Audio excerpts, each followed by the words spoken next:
Off a little bit. It's a cooler morning, which I know it's going to get hot later in the afternoon. And this month of August, I don't know if it's going to get as hot as the San Diego Padres have been hot.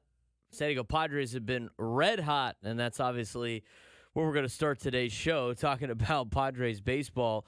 I'm Braden Surprenant. It's the Braden Surprenant Show, live and local each and every Sunday morning on San Diego's #1 sports station, 97.3 The Fan. Man, it's been fun watching the Padres. Man, it's been fun watching Jackson Merrill the last couple of games, especially on this road trip that has gone to Pittsburgh and now Miami. During this kind of stretch, the Padres have now won 16 of their last 18 games, a feat that the Padres have never accomplished in their history. They've never won 16 of 18 or 16 games in an 18-game span before in their history of the franchise. They have been playing the best ball that they have played all year. They keep racking up wins.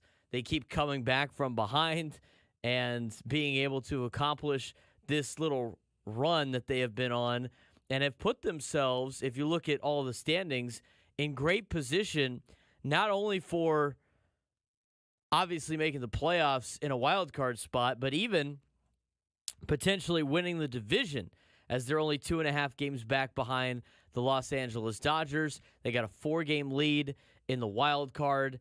And you start looking at the standings in terms of top to bottom, looking at just the National League, the Padres are 3.5 games back behind the Phillies for the best record in the National League. That would be something. I mean, you got to work your way up the ladder. They still have the Brewers, who are 2 games in front of them, and the Dodgers, obviously, as we mentioned before, 2.5 games in front of them, in between themselves and the Phillies. Don't want to get overzealous, but that's just how good the Padres have been playing on this winning streak. They're going to try to win their 8th straight game this afternoon, or should I say this morning, as we will get you some Padres and pancakes, as Sam Levitt likes to put it, on the Eco Water SoCal Padres pregame show, which is going to be coming up right after this show. But the Padres, 7 straight wins. They're 9-1 in their last 10. And they have climbed the leaderboard very quickly over the last couple of weeks, again winning 16 of their last 18 games. 2.5 behind LA in the division, 3.5 behind Philly in the National League. And by the way, just for S and gigs, they're 4 games back behind Baltimore for the best team in Major League Baseball. That's a pretty remarkable stretch that they have been on in the second half of the season, or the ceremonial second half of the season. The Padres, going into their first 100 games, they were 50-50. For the longest time, we kept saying, and I had it in the open for Annie and Elston, about how the Padres were just always around 500. They'd go on this nice little stretch, and then they'd go on a bad losing streak. They'd win 5 straight, they'd lose 5 straight. They'd win 12 out of 14 or whatever it was, then they'd lose, 11 out of 15. And it was just kind of the roller coaster up and down for the majority of the season. And right now, they've been really able to hit their stride. They've had the best record in the second half, the ceremonial second half of the season, by a large margin. And from a team that was 50-50 at the 100-game mark, they're now 66-52. Padres have drastically improved their playoff odds. They're now, according to Baseball Reference, a 94.5% chance to make the postseason, and they have now upped their World Series percentage to a 6.8 percentage to win the World Series, which is really remarkable. A team, as I mentioned before, after Game 100, losing to the Cleveland Guardians 7-0, the first game of the ceremonial second half, to drop to 50-50, have won 16 of the last 18 games by taking 2 out of 3 from Cleveland, by sweeping Washington, 2 out of 3 from Baltimore, sweeping the Dodgers, 2 out of 3 from Colorado, sweeping Pittsburgh. Now, definitely at least 2 from Miami, trying to make it a clean sweep against the Marlins before playing Pittsburgh and Colorado one more time. Everything is turning up Padres right now. But It is still got some time. We're going through the dog days of the summer, trying to navigate through August before you get to September. And September, schedule changes a little bit more for the Padres. It gets a little bit more difficult in the month of September for San Diego. September starting off with Detroit, but they got to play San Francisco, who is now right there in contention for a playoff spot. Seattle, San Francisco again, Houston. They do get a break with the White Sox. Then they got the Dodgers in Arizona to finish the year. So even though everything's working out well right now, it's not necessarily guaranteed that it'll be the same spot in the next couple of weeks. I mean, this thing is ever changing. If you look at the National League wild card, it's the San Diego Padres at the top of the leaderboard with a plus 4-game lead on the Atlanta Braves, who hold the 3 spot. In between is the Arizona Diamondbacks. They're 1 game behind the Padres, 3 games up on Atlanta. The Braves won last night, and the Mets lost. That flipped them in the standings. So as I mentioned before, Atlanta comes in at number 3 in the wild card. New York is 4. San Francisco has now played themselves into the 5 spot. They're a game and a half behind Atlanta for a playoff spot, followed by St. Louis, who's 2 games out.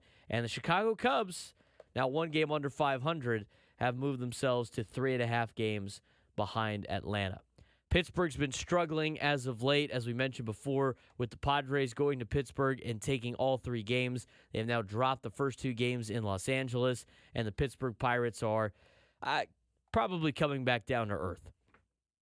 Paul Skeens pitched yesterday. He got hit around a little bit more than he is used to. All of a sudden, his 100-mile-an-hour fastball pitches are decreasing in terms of the amount that he has been able to throw. I think it went all the way down to like 4. So I don't know if they're trying to preserve his arm. I don't know if they told him to ease up a little bit because we got to try to make it through the year. And when you throw at that kind of speed with his delivery, it puts a lot of pressure on that arm. And that's going to be something to look for the Pirates in the future. But it looks like Skeens is starting to slow down. The Pirates are starting to slow down. And not only are the Padres red hot, but Jackson Merrill is hotter than hot right now. I mean, you can't make up all of the clutch stats that he has been able to accomplish just in the last week alone. I mean, I think there was Giannis on Twitter put out a highlight tape of all of the times that Jackson Merrill has been clutch this season, and the thing's like 2 minutes long. I mean, this is not out of the ordinary for him to come up in the eighth or ninth inning and either hit a game-winning home run or a game-tying home run or a game-tying base hit or a game-winning base hit. He's been beyond clutch for the San Diego Padres throughout the season. And then in this last week, if it wasn't really for Jackson Merrill, who knows where the Padres would be right now in the standings. He had the comeback victory against the Dodgers 2 weeks ago, or a week and a half ago. And then on this road trip against Pittsburgh, he gets the game-tying home run, his second home run of the game. And then in Miami, both games in which the Padres either were trailing the whole game, like on Friday, where they were down 2-0, and it was a 2-1 game until Jackson Merrill tied it.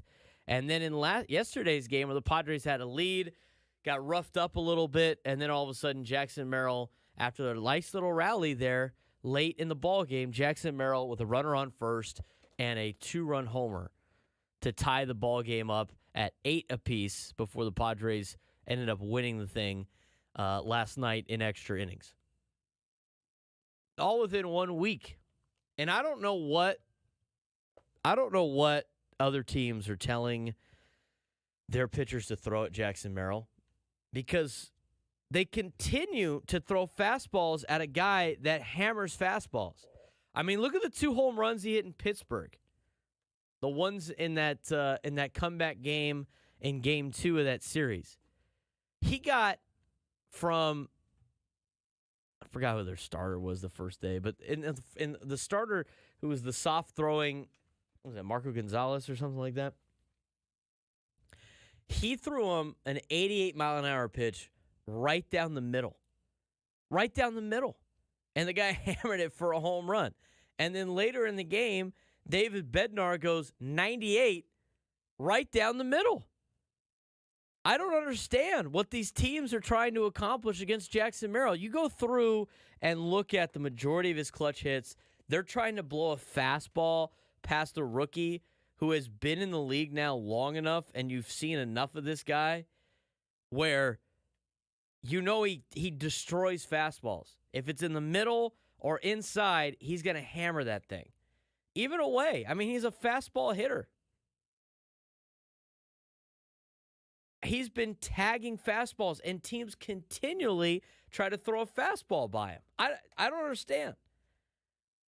The only time that they did it that I noticed was Calvin Fauché, the Hilltop Lancer, the UC Irvine Anteater from Southern California, who is now the Marlins closer because everybody left. He was the only guy that didn't just pipe a fastball right down the middle against this guy. I couldn't believe it. I don't understand the team's philosophies going against Jackson Merrill. They continue to try to test him with a fastball like it's the first month of the season. That's what the first month is for. The guy has proven he can hit a fastball. He hit the sweeper out last night, which had some movement, bender, but he leaked it. He left it hanging over the heart of the plate. And I will say this about Jackson. It's going to sound like I'm making excuses, but here's the thing about Jackson Merrill. Guy doesn't miss mistakes. Really good hitters and great hitters do not miss mistakes. And he didn't miss a mistake. He got a sweeper hanging yesterday, and right before that home run happened, I told my friend, I'm like, if he hits a home run here, I'm going to lose my mind because of how clutch he has been in the last couple of weeks. It's been remarkable. I mean, he has kind of filled the void of Fernando Tatis Jr.'s absence to the point where when Fernando comes back, having him in the lineup as well is going to make this lineup a really competitive lineup even more than it already is. And a big reason why that percentage to win a World Series continues to increase on the Baseball Reference page. I mean, you still got over a month and a half, and probably just more than that, probably a month and, 3/4 of a month to finish out the rest of the season before you get to a playoff spot. But in the playoffs, the Padres have a playoff caliber roster. And I said this on Andy and Elston, and I'll say it again today. When the Padres finished up their trade deadline and you saw what they assembled, mixed with the way that they were playing and mixed with the way that the lineup had been constructed with not only the trades, but you got the bullpen now. You got a good enough starting rotation. You got good bats in the lineup. You got production out of Manny, which you knew was going to happen. Bogaerts comes back from injury and ends up going back to almost vintage Xander Bogaerts form. He's been great since coming back. All the pieces that were supposed to help carry the team are starting to do that. The role pieces are playing, and everybody continues to contribute to this team. You have a lot of depth on this team. You got guys like Solano coming off the bench. I mean, when you got guys that are veterans coming off the bench and you got veterans in different spots, I mean, you got a good mix with Peralta and Solano. You got your core players, right, that you signed to contracts with Jake Cronenworth and Manny Machado and Xander Bogaerts, and hopefully Fernando comes back. You got a good mix of young players, specifically Jackson Merrill, who's playing his ass off to show that he belongs in Major League Baseball. You got good starting pitching. I don't necessarily know if I want to dabble in great starting pitching, but you got good starting pitching and serviceable starting pitching. You got a lot of arms. You got veteran arm in Martin Perez now. You got a great pitcher and really an ace in Dylan Cease. Michael King has been good this year. Whether or not he can hold up with the amount of innings that he has been able to pitch. Matt Waldron, you couldn't have asked for a better season out of Matt Waldron. And even though his last couple of starts haven't been great, I mean, he has just weathered the storm for you while Yu Darvish and Joe Musgrove have been on the injured list. I mean, you've put together a really good team and a really good roster for a year that you were supposed to try to cut some payroll, which they have, and has been able to really balance the money and the spending. I mean, I think, say what you want. I said this last week. Say what you want about A.J. Preller, and he has made a lot of mistakes in his 10-plus years of running this ball club. And he has done a lot of things wrong, and he has had multiple opportunities, and he has had more opportunities than most general managers will have in any sport. But the job that he has done this year, the job that he has done this season with having to stay underneath the competitive balance tax, not being able to sign a lot of free agents, with some aging veterans, with injuries all over the place, he has been able to construct a lineup and a roster that is honestly built for a World Series run. And I know it's high right now. I know that level is, it's at the vibes are high. Vibes are high because they continue to win and they're on that hot stretch. And eventually, I mean, they're not going to be able to keep this up for the entire month and a half. Because again, as I've said before, and I said at the beginning of the year, most teams in Major League Baseball play about 500 and then go on a couple of runs. The good teams go on great runs. The bad teams go on poor runs. But most teams play at a very, very much a 500 mark. I mean, I said it last week. The difference between good and great, or even great and elite, is razor thin. Think about the difference between the Padres in one-run games and extra inning games last year and the Padres in one-run games and extra inning games this year. I mean, last year during the offseason, I said you could roll out the exact same team they had last year, and the results this year would be different, just on a sense that it's baseball, and the luck that they got in one-run games was just so historically bad. It was almost laughable. And now how things have flipped in extra innings and in one-run games. I mean, last year the team could never come back from any of these deficits. I mean, it would be like a hit, double play. I mean, they would leave the bases loaded all the time. Now, I mean, even yesterday, I'm watching the Padres. Their at-bats have drastically changed since the beginning of the year. I mean, at the beginning of the year, they're swinging out of their ass at anything that's like near the plate, trying to put it over the fence. And now they're grinding out at-bats. They go up there with a great approach. They're taking the ball the other way. They're getting base hits. They're the best hitting team in terms of batting average in Major League Baseball. And hitting's contagious. This team looks more like that team in 2020 and 2021, especially the beginning part of 2021, where it seemed like whatever the lead was, it didn't even matter. You're like, the Padres, these guys will come back. I mean, last night when the Padres, I think they were down like, 7-3 or 7-4 or whatever it was. I mean, you're sitting there going like, if they can make this thing 7-5 before the ninth inning, they got a really good chance. And that's exactly what they did. In fact, it was even better. They ended up taking the lead. They took an 8-7 lead. Or whatever it was.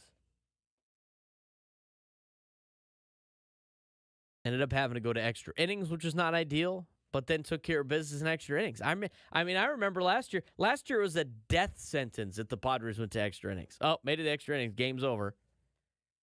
Unable to execute with extra innings. But this team has been a lot different. There's a buzz, obviously, around the ball club, around the ballpark. I haven't seen the Padres play this well in a very long time. I mean, you could talk about some of the teams that they have had, but the level of play that they have on the field with everybody contributing and playing hard-nosed baseball has been great to see. And as I mentioned before, and I'll recap it just like how I started the segment. During this time, the Padres have won 16 of the last 18 games, longest streak ever in Padres history. They're 2.5 games back behind the Los Angeles Dodgers for first place in the National League West. They have a 4-game lead in the National League wildcard standings over Atlanta, who's the 3 spot, with a 1-game lead over Arizona in the 2. Padres are 3.5 games back now of the Philadelphia Phillies for this top record in the National League, and the Padres are now 4 games back of Baltimore for the best record in all of Major League Baseball.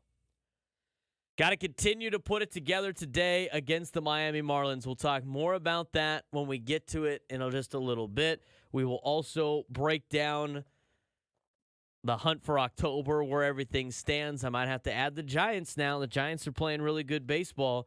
Add it to the list as we look at the hunt for October. We will talk about, we'll get in some football there at 9 o'clock if we have some time. Want to take your phone calls today, 833-288-0973. Talking Padres baseball, 833-288-0973. But when we come back, I thought it was a foregone conclusion that Paul Skeens was going to be the National League Rookie of the Year. But the way he's been playing and the way Jackson Merrill's been playing, I think it's got to be I think it's got to be Jackson Merrill's award to lose. We're going to talk about that when we come back. This is Braden Surprenant Show, live and local each and every Sunday morning on San Diego's #1 sports station, 97.3 The Fan.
Braden Surprenant Show, live and local each and every Sunday morning. Thanks again for joining us today. Talking Padres baseball, according to Elias Sports Bureau and tweeted out by Sarah Lang, Slangs on Sports. Padres have won 4 straight games despite trailing in the 8th inning or later in each. This is the first time in franchise history they've done so.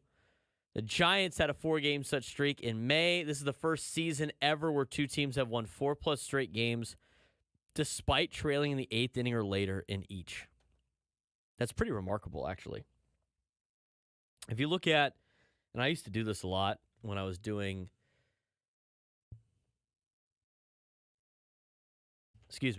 when I was doing the Padres pre- and post-game show, and I'll be filling in for Sam Levitt coming up in a couple of weeks on August 24th and 25th when the New York Mets come to town. So be sure to come out and say hi to me at the loft at the Western Metal Supply Company building. But you look at the game notes. When I was looking at game notes like every day, and I guess I do this a little bit when I do play-by-play for USD baseball. It's a little bit different in college just because, college is a wild card with arms and everything.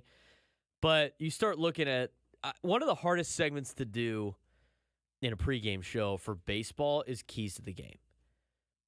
It's got to be the hardest segment to do because it's not like football where you play once a week and there's a different matchup every week, right? And you're not playing the same team over and over again 3 straight times, and you could be like, the Dallas Cowboys like to run this cover 2, and the Baltimore Ravens can exploit that cover 2 by running this scheme that they run, whatever. I mean, there's different things that you could break down or different individual matchups that you could break down.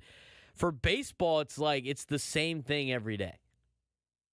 I mean, you could talk about got to attack the bullpen. Their bullpen's not very good.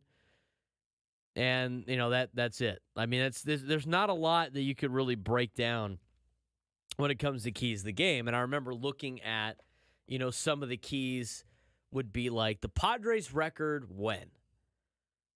And if you start looking at it with, not only I was looking at the Padres game notes, but looking at every other team's game notes, the Padres record when they lead after blank. For most teams, if you have the lead after 6 innings, you win in baseball. I mean, look at most of the game notes. Unless you're like someone really bad, like the Chicago White Sox who have blown 29 saves. If you have a lead past the 6th inning, more times than not, in an exceptional amount of time of wins. I mean, the wins to loss ratio of after the 6th inning is ridiculous. You pretty much win. 7th inning, it gets even better. 8th inning, it's ridiculous. I mean, most teams I think have only lost 1 or 2 games. I'm just speaking from memory of experience. But if you start really diving into it, teams that have a lead past the 8th inning, it's over. And that could even be a 1-run lead. It could be a 5-run lead. It doesn't really matter. If you have a lead past the 6th inning, the 7th inning, the 8th inning, it gets increasingly more likely that you will win the baseball game. So the fact that the Padres, for 4 times this year, have gotten wins, and I think that's 4 in a row, right? Because they were trailing in the second game in Pittsburgh. They were trailing in the last game in Pittsburgh. And O'Neal Cruz zooed one to the wall. Otherwise, the Pirates would have salvaged a win there and probably not knocked themselves out of the playoff race. And they were losing in the 8th inning both games in Miami. So, yeah, it's 4 in a row. The fact that the Padres were able to win those games is remarkable. The fact that 2 teams have accomplished that feat this year is insane.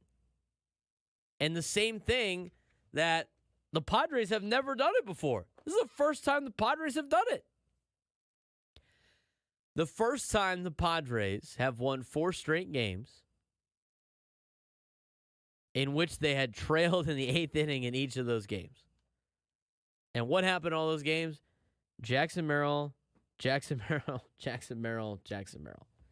Although I don't really think it was much Jackson Merrill in the second game in Pittsburgh. Jackson Merrill in the third game in Pittsburgh. Jackson Merrill in the second game in Pittsburgh for sure. Jackson Merrill in Miami. Truly remarkable. Again, I don't know what teams are doing in terms of pitching to Merrill fastballs right down the middle. I don't understand why they do that. But they've been doing that. And he's been tagging it. And he's like, all right, fastball. See ya. 833-288-0973. We're going to talk more about Jackson Merrill and Paul Skeens when we come back. 833-288-0973. 833-288-0973. Loyal listener out in New Jersey. Mitch, what's going on? How's your August Sunday morning going? Oh, it's going well. How you doing? I'm heading over to take my daughter and my grandson to where I grew up in Staten Island, New York, the zoo, and the best pizza in the country, Joe and Pat. So looking forward to it. Oh, nice. Nice little Sunday afternoon. I like that. Yes. It's already almost 12 here, but we'll get all in. It's not going to rain. It's going to be a nice day. Nice weather. What do you got for me? But that's amazing. You find all this time to coach football, calling baseball and USC. I heard you're going to talk about a little college football, and I'm a Pac-12 guy. Well, not Pac-2. All these other conferences, I mean, that has to affect you too, but all these other conferences, especially in football, they've gotten better. It was really foolish that they broke up the Pac-12. But what I got to say, I'm going down on record. I wish they had added another hitter. That is some pitching staff you got there in the bullpen now. And Jackson Merrill, I think you could say he locked up the Rookie of the Year. I could say that too, Mitch. I think it's pretty close. I appreciate the phone call. Yes. Yeah, I do a lot of things here in town. I try to keep myself busy. I do not like not doing anything more times than not, and I try to rally to different things. I mean, yesterday, I've been coaching high school football now for my 8th season doing it. I love it. I'll do it as long as I'm allowed to do it, and eventually I'm going to have to give that up just with my, obviously, occupation of being in broadcasting and doing sports broadcasting. Can't be coaching high school football if you want to broadcast college football or NFL games, right? So it's eventually going to give up, but I enjoy doing it. I love doing it. I coach the junior varsity team at Cathedral, which is fun. It's a blast coaching those kids and doing it at my alma mater. And then the last couple of years now, last year and now this year, I've been able to coach special teams on the varsity level. So that's been fun. I enjoy doing it. It's a nice, they always brighten my day when I go out there and coach, the youth of tomorrow. It's a fun time. So doing that, obviously do play-by-play for the University of San Diego. We're doing some football this year in the fall with USD, as well as men and women's soccer, women's volleyball, who's going to be very good again. Coach Petrie's squad is always some of the best, coming off of a Final Four appearance a couple of years ago. So they're going to be retooled and ready, leading into Torero men's and women's basketball I'll be a part of. And then, of course, Torero's baseball and softball in the spring. So all of that, plus the everyday show from 10 to 2 with Andy and Elston. Got the Sunday show from 8 to 10. We are working on a high school show coming up for the fall once that gets finalized and everything. And I have details on that. We'll put that out as well. But yes, do a lot of those things when I'm not doing that, playing softball, and then trying to hang out with my friends as much as possible. So all over the place, all over San Diego. I was at the Lafayette last night. Never been there. I heard they remodeled it. And it's over there in North Park, and checked out this. They had like 4 bars at the renovated Lafayette Hotel. It was a great place to be. Really cool. Get you that 1920s kind of vibe when you walk in. They have a bar in the back called the Gutter. Nice, dark lit kind of bar that has They have like Papa Shot, but they like made it look like a 1920s version of Papa Shot. They had skee ball. They had 2 pool tables. They got bowling in the back. They got 2 lanes of bowling, like it would be in the 1920s. It was a pretty cool place to check out. So I recommend going to the Lafayette Hotel over there in North Park. It looks great, completely renovated. Had a great time last night. Before again jumping on the airwaves today. When we come back, we're going to talk about Jackson Merrill a little bit more. I mean, Mitch brought up the fact that he wished that the Padres got a bat.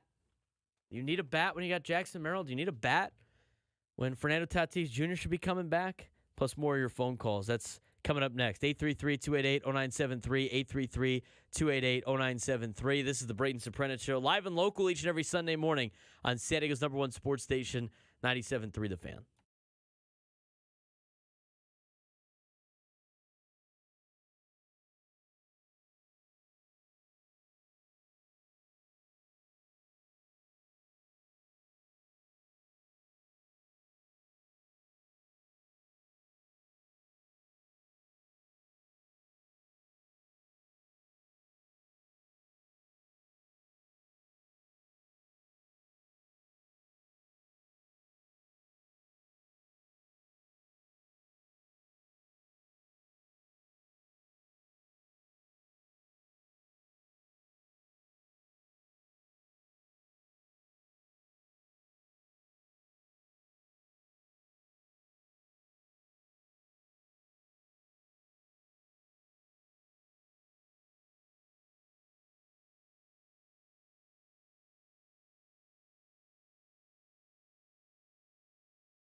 Welcome back to the Braden Surprenant Show, live and local each and every Sunday morning. Thanks again for all of you for joining us today, making our day a part of yours. We really appreciate it.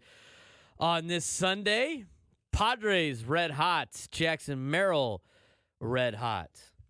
Paul Skeens got hit around a little bit yesterday, and his fastball usage in terms of how many times he has thrown it over 100 miles an hour has significantly decreased, to the point where it was like 100 pitches down to 45 pitches down to 4 pitches last night, in which he clocked over 100 miles an hour.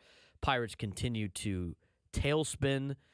And as one of my buddies pointed out, whose dad is a Pirates fan, who grew up a Pirates fan but is a Padres fan, being from San Diego, he said, Pirates are doing Pirates-S right now. They're doing Pirates stuff.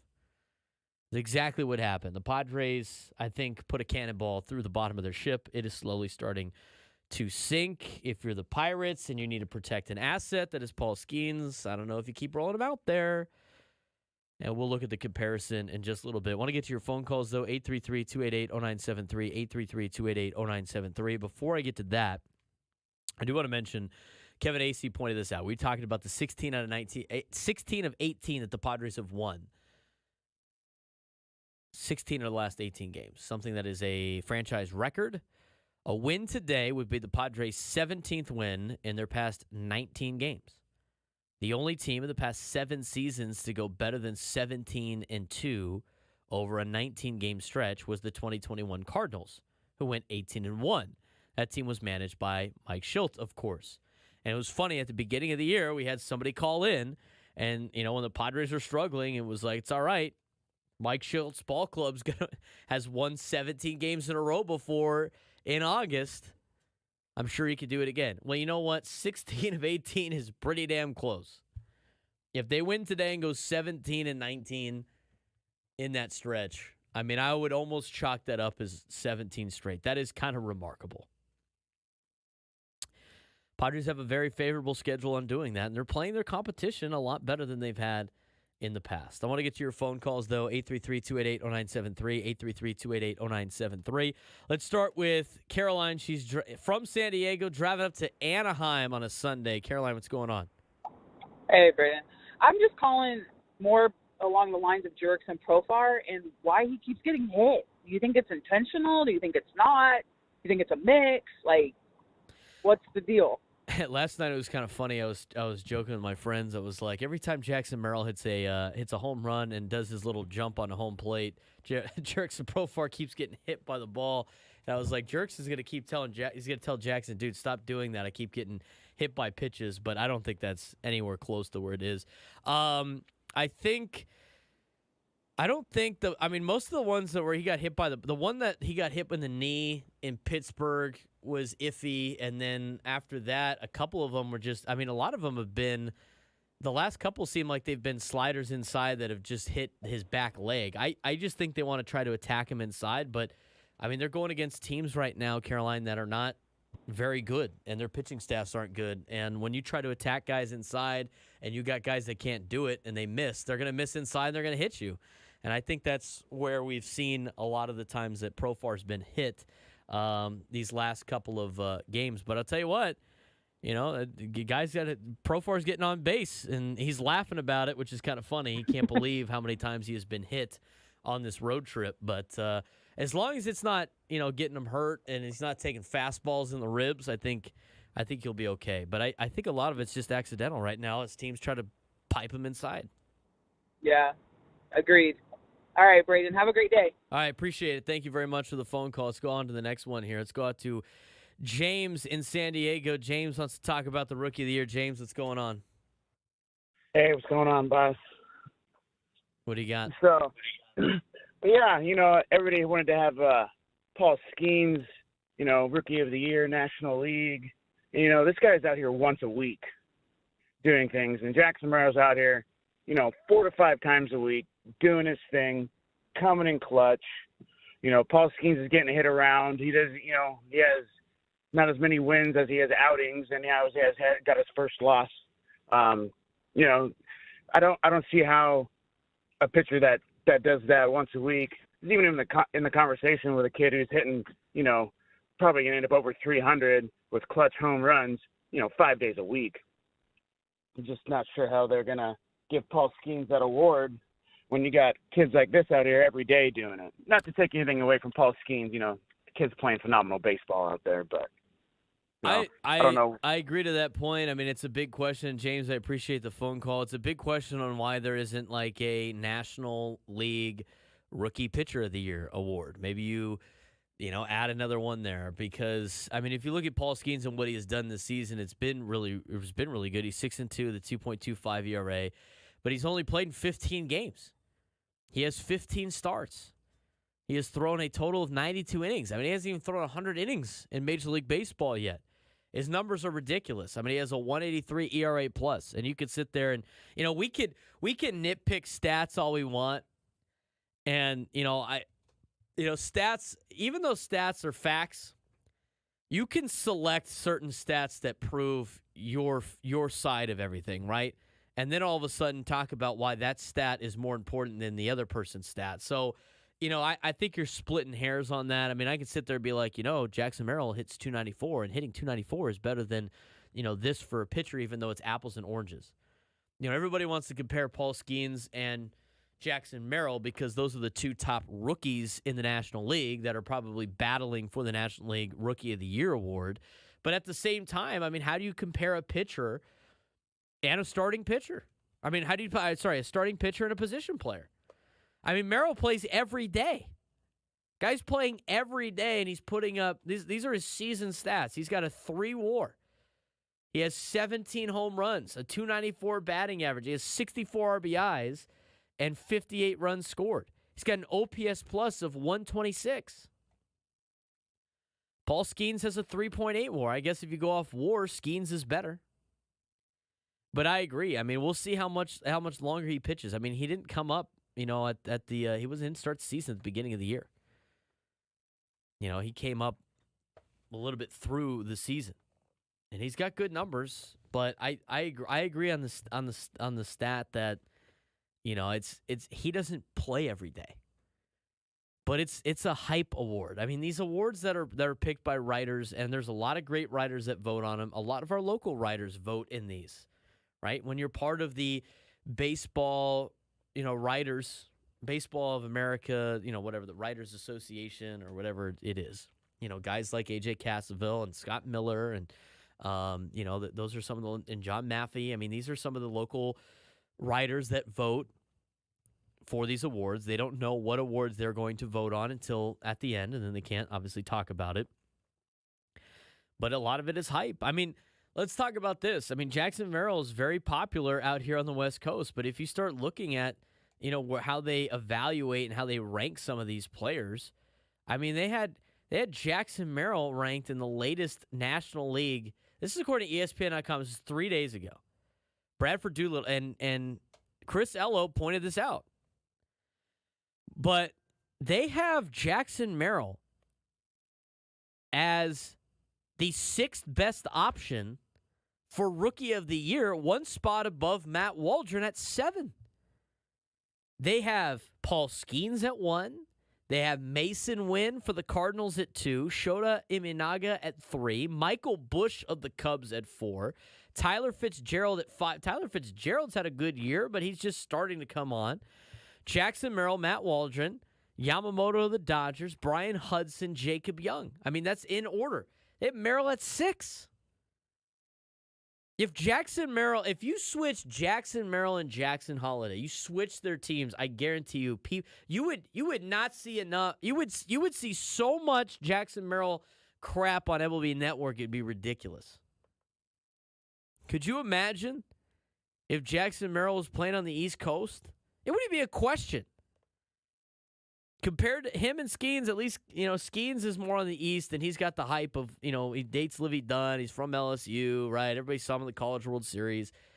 But if you put Jackson Merrill in the Red Sox or the Yankees, or even the Dodgers, this is not even a question who wins Rookie of the Year. I mean, it's just hype, hype, hype, hype, hype. You would be so sick of Jackson Merrill, you'd want to throw up.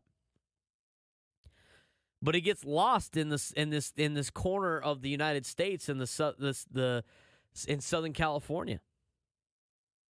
I mean, Mason Wynn, number 2, over Jackson Merrill. Jackson Merrill listed as the 6th best rookie in the National League. That is, like, beyond frustrating. Mason Wynn's got a 3.8 WAR. 9 home runs, 279 average, 55 runs scored, 41 RBIs. Pretty similar stats to Jackson Merrill. But Jackson Merrill, 4th? I mean, come on. It's ridiculous. I mean, that's why. So, like, I think Jackson Merrill deserves it. I think he's continuing to play well. And really, I mean, we had the conversation this week. Who is the MVP of the Padres between Jackson Merrill and Jurickson Profar? It's pretty damn close. Merrill's hitting 294. Mason Wynn's hitting 279.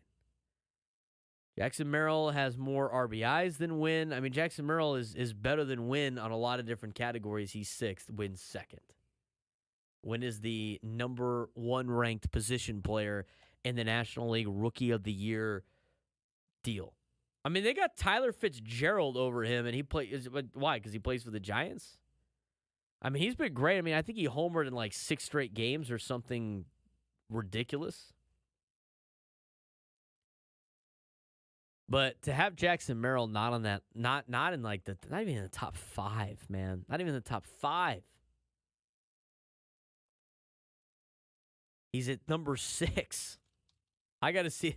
I don't know how that doesn't change if the next time they look at it. I can't believe the disrespect. He's getting disrespected. He's getting disrespected. Tyler Fitzgerald has 160 at-bats in Major League Baseball. Jackson Merrill has 402. I mean, you're going to give Rookie of the Year to a guy that has 160 ABs in the season? I mean, are you kidding me? Ridiculous. Get back to your phone calls when we come back. Try to mix some football in. We'll preview the Padres and Marlins coming up. Almost done here on the Braden Surprenant Show. Hour number 2 starts next. 97.3 The Fan.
Welcome back to the Braden Surprenant Show, live and local each and every Sunday morning, leading you into Padres baseball this morning. Equal Water SoCal Padres pregame show with Sam Levitt will be underway after the conclusion of our show. Sam Levitt is here. He was setting up his equipment during the break, talking about Rookie of the Year and how ridiculous it is on the on ESPN.com. I guess the excuse for Bradford Doolittle is he put it together based on war. War. And Mason Wynn has a higher war than Jackson Merrill. So, the war. That's what it is. Tyler Fitzgerald does not have a higher war, at least according to B war. I know there's a fight between B war and F war than Jackson Merrill, but I guess Tyler Fitzgerald has a higher F war than Jackson Merrill. Jackson Merrill's B war is a 3. Couldn't tell you his F war off the top of my head, but it's just like you're telling. I mean, you don't watch the games if you're that's your argument right there on the Mason Wynn category. I mean, to me, the guy is like almost an MVP caliber player on a team that has won 16 of the last 18 games, that is now 4 games off the top of being the best team in Major League Baseball. 4 games off the pace of being the best team in Major League Baseball. And I know it's hot. They're hot right now. Vibes are high. Vibes are high. I mean, this could change in about 2 weeks, so I don't want to get overzealous about this. But the fact that Jackson Merrill was ranked 6th this week on a National League Rookie of the Year kind of breakdown. Front runner Paul Skeens, followed by Mason Wynn, Shota Imanaga, Michael Busch, Tyler Fitzgerald, then Jackson Merrill. St. Louis Cardinals, Chicago Cubs, San Francisco Giants, then San Diego Padres. Give me a break, dude. I'm so tired of listening to this crap. I'm going to get back to your phone calls. This is why I'm not a big Hall of Fame guy. This is why I don't give a rat's ass about awards. This is why I don't care about any of those things. It doesn't matter. I mean, there's too much bias involved with all these things. And I mentioned before, and I'll say it again. I like the guys that are our local guys that vote in these awards. But there's just, you cannot tell me that these guys that are in this list, the team names don't matter to them. If Jackson Merrill is on the Dodgers, I'm telling you right now, he is the front runner, and it's not even close. It's wrapped up. He doesn't have to worry about the rest of the year. He's the Rookie of the Year.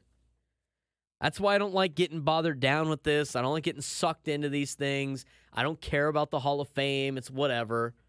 I mean, I think from a historical standpoint, it's probably cool because it's a museum, and look at all these great players that that played in Major League Baseball. From that perspective, it would be cool.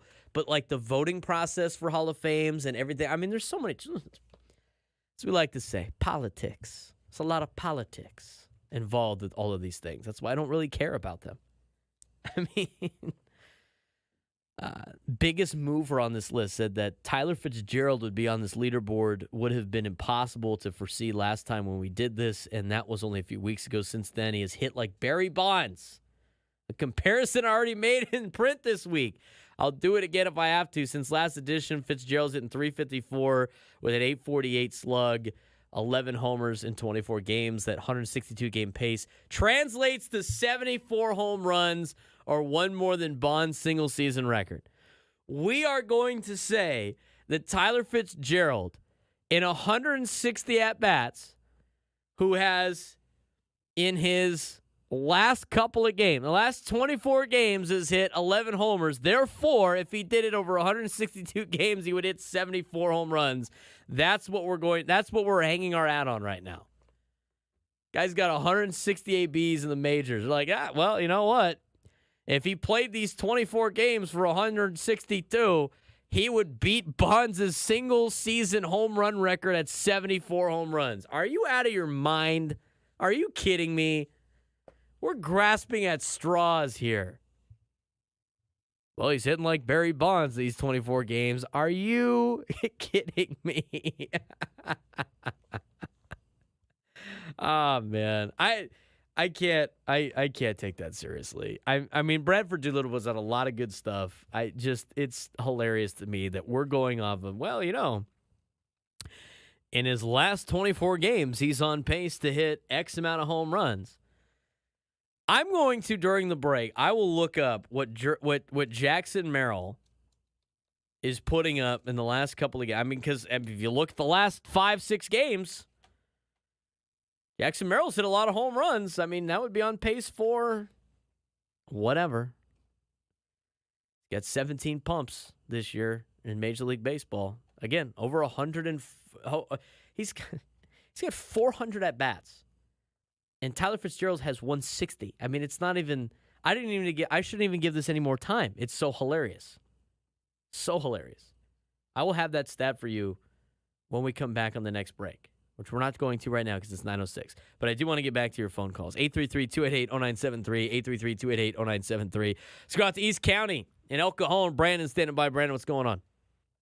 Hey, good morning. Good morning. Hey, if the Padres keep playing like they are, they're going to win the division, the pennant, maybe the World Series. And if they do that, he'll win the Rookie of the Year, I think, and maybe the MVP too. Oh yeah, that's that would I think that definitely plays a little bit of a factor in it as well. If they continue to plplay like this, they're playing at a very high clip. I mean, they're playing at a clip right now, Brandon, that they have never done in the history of the Padres, winning 16 of 18. And if it win today, I mean, they'll be the second team to, in 19 games or whatever the Kevin a win today would be the Padres 17th in their past 19 games. The only team in the past 7 seasons to go better than that was Mike Shilt's Cardinals in 2021, where they went 18-1 over 19 games. Yeah, I was thinking a little while ago that the one of the big differences this year is the bench players. You got Wade, but I think Wade is a great player, and adding Solano and Peralta, I think, kind of put him over the hump.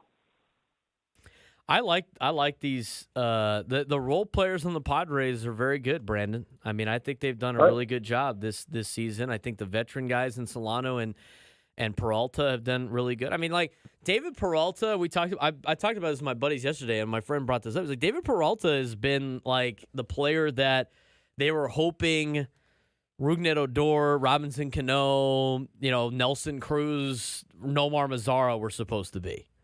He's been kind of like what those players were supposed to be. I mean, if Robinson Cano contributed like David Peralta did, he'd be on the team. He'd be in Major League Baseball still. I mean, he's doing enough to contribute. I think he's done a great job, and that the more veteran presence and leadership you have in that clubhouse, I think the better. Yeah, I remember for years and years, Peralta and Solano they'd hurt the Padres every time they came up to bat. I think those kind of guys have really made a difference. Oh, 100%, Brandon. And again, I appreciate the phone call. Have a good rest of your Sunday. Hey, you too.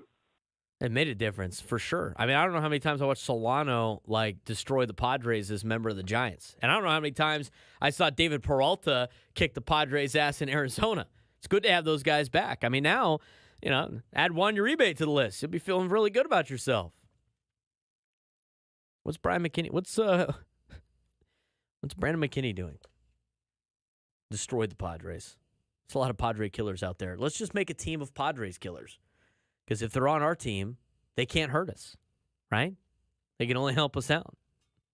833-288-0973, 833-288-0973. Let's go down Chula Vista. Kevin standing by. Kevin, what's going on? How's your Sunday? Hey, good morning, Braden. Great topics here.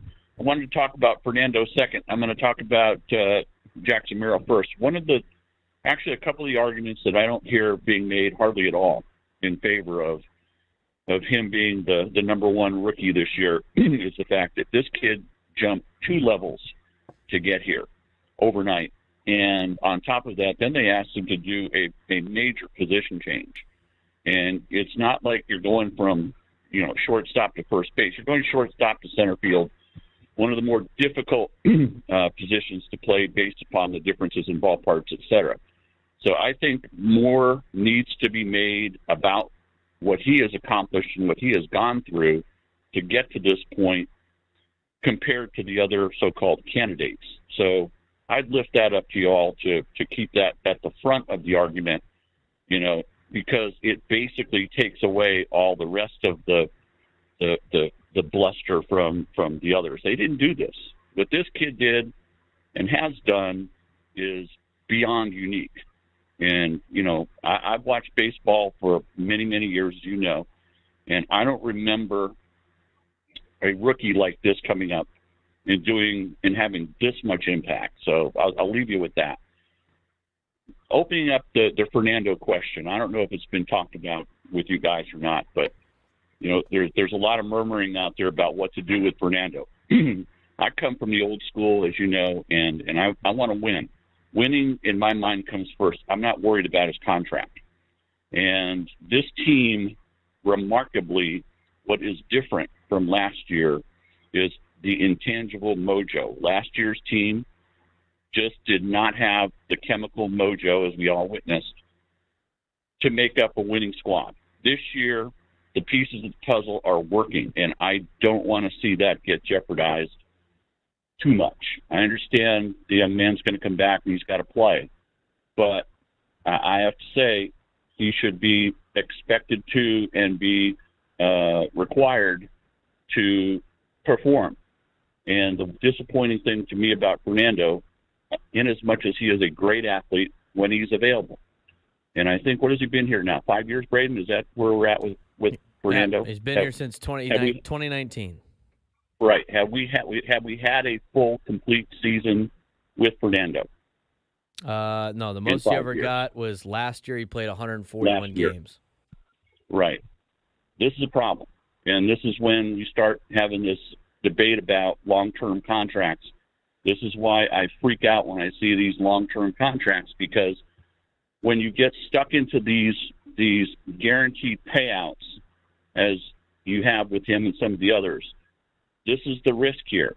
And, this is a problem with him. And I know he's trying as hard as he can. He's a great athlete. I'm not arguing any of that. But the best ability is availability. And Fernando has got to start living up to that, or else there needs to be some reevaluation. I agree with some of that, Kevin, and I appreciate the phone call as always. And thanks again for joining us on a Sunday morning. I really appreciate it. I'll answer a little bit more of that, but let's talk about Fernando for a second. The thing with Fernando, and here's the thing that was frustrating about Fernando prior to the PED suspension, was the fact that it just seemed like they didn't really have full control of what Fernando was doing, and he was just doing whatever he wanted because he was a 20-year-old kid playing at the professional level, feeling indestructible.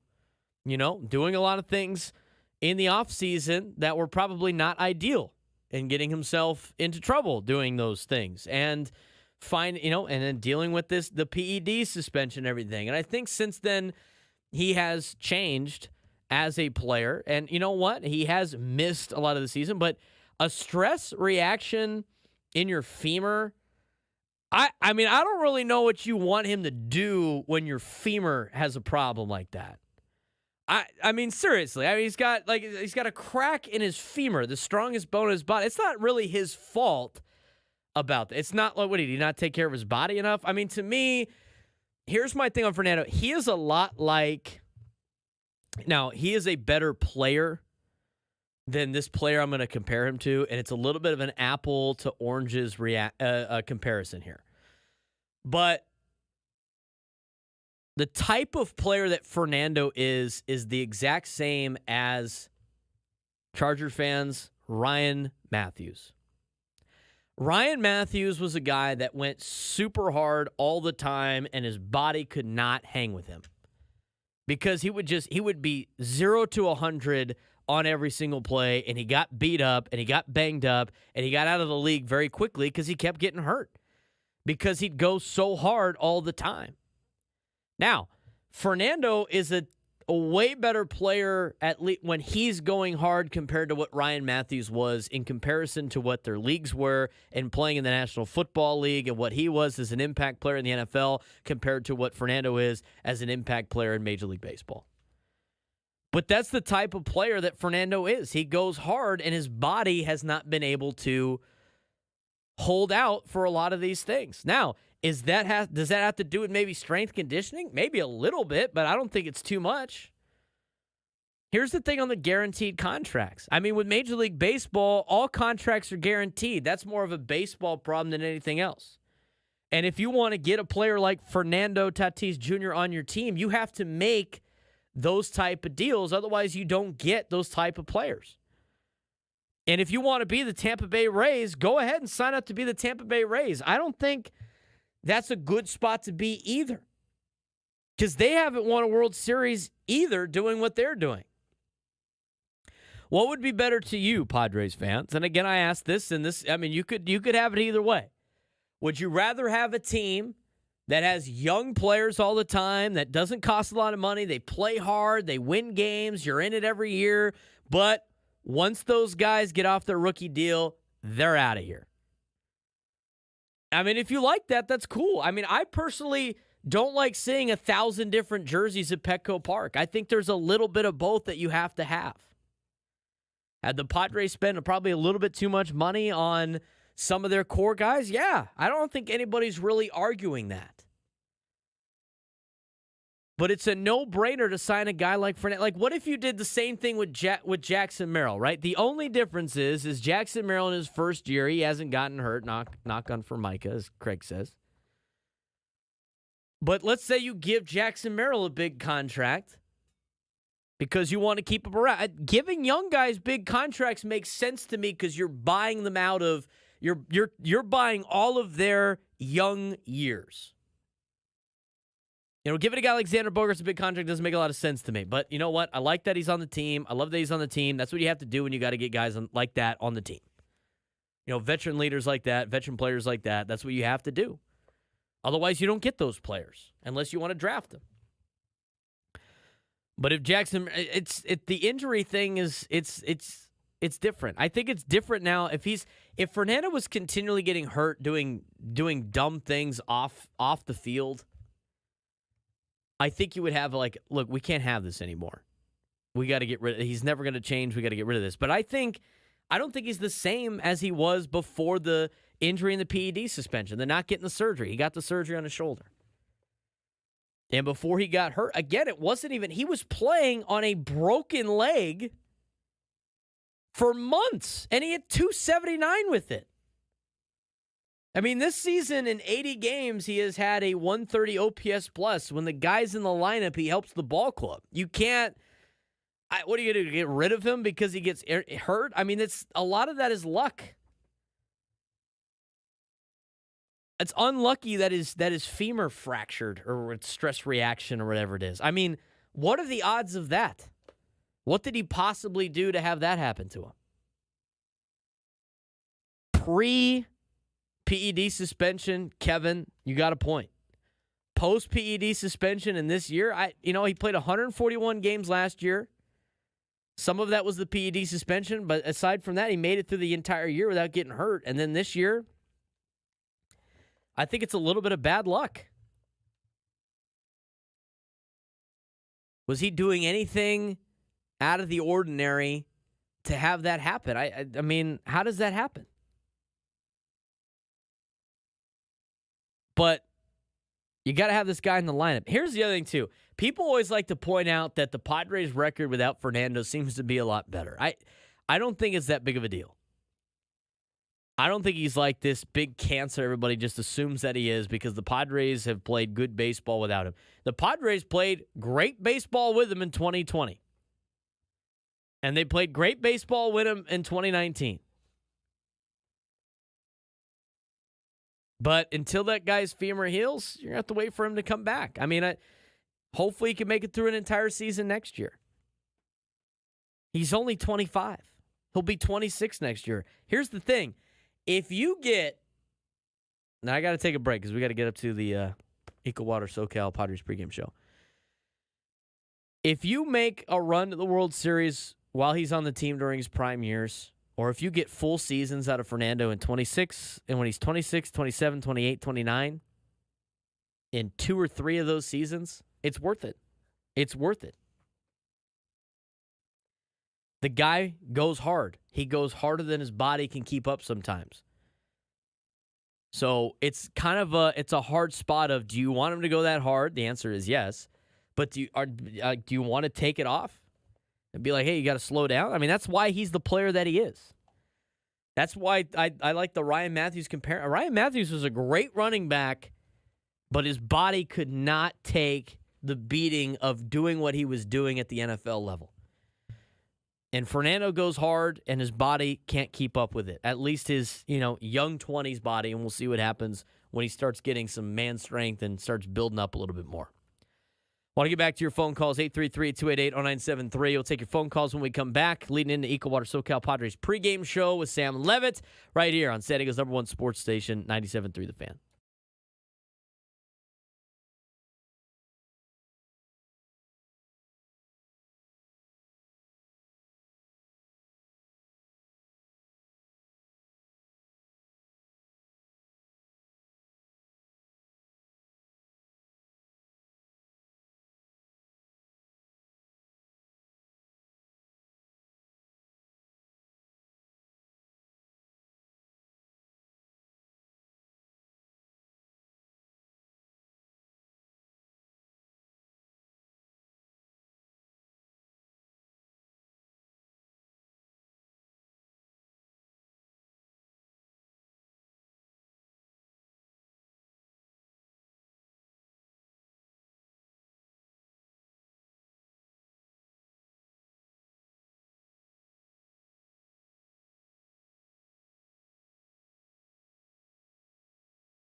Braden Surprenant Show live and local each and every Sunday morning. Thanks again for joining us. Only got a couple of minutes left before we hand it over to Sam Levitt and the Equal Water SoCal Padres pregame show. I want to get to some more of your phone calls here as we wrap up today's show.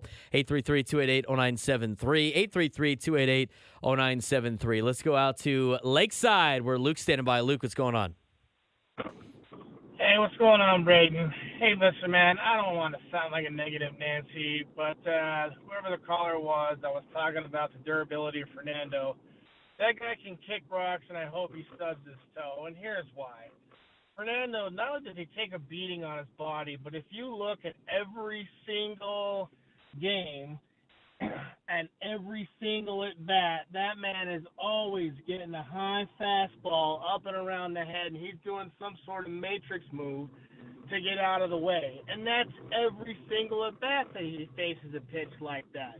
So whoever says that he doesn't take care of his body or anything like that, the other teams are definitely putting a lot of pressure on it. So that's all I got to say about it. Leave Fernando alone. The guy's going to be awesome. He's a statute contract. As far as long-term contracts are concerned, I don't know about you, but I still love that Manny Machado deal. That Zero Bogarts deal guaranteed is going to come bite us in the ass one day. Guaranteed, that's for sure. But I will tell you this, I love that Manny Machado deal right now, and I still love the Fernando deal. I love the Yu Darvish deal, and I love the Joe Musgrove deal. And, hey, Braden, I'll let you go, and let's go Padres. I appreciate it, Luke, and we're running out of time. I don't know if we could have time to get another phone call in, but it's funny. It's like with the Fernando thing. I mean, I do not buy into the whole, like, well, you know, when the Padres didn't have Fernando in 2022, they played a lot better without Fernando. They didn't have to worry about it. And then last year, Fernando was back, and they didn't make the playoffs. And then now the Padres are playing really good, and Fernando's not in the lineup. Are you kidding me? I was having this conversation with Sam. But in reality, I mean, let's think about this for a second. For all you guys that wants to say, like, well, you know, Fernando comes back. What are you going to do? He's got to earn his playing time. It's the National League Championship Series. You're playing the Philadelphia Phillies. Do you want Alex Miniak to say, and in right field, Bryce Johnson, or do you want him to say Fernando Tatis Jr.? I mean, are you kidding me right now? Now batting, right fielder David Peralta. Or now batting, number 23, right fielder Fernando Tatis Jr. I don't know about y'all, but I would much rather have Fernando in right field than Bryce Johnson or David Peralta. Maybe that's just me. I don't know. I feel like that's, maybe I'm going on a limb here. But I feel like that's probably the better option for the Padres. Bryce Johnson, who got cut by the Giants, or the guy we gave $350 million to. He's 25 years old. I don't know. I'll let you guys decide. You could talk to Sam about it. But if I'm the manager, hot take here. I'm writing Fernando's name in the lineup. I am. I'm Braden Surprenant. It's been the Braden Surprenant Show. Thanks again for joining us on a Sunday. Coming up next, the Equal Water SoCal Padres pregame show with Sam Levitt. Padres baseball trying to win their 8th straight game. So they play the Fish today. We'll talk to you guys next Sunday. 97.3 The Fan.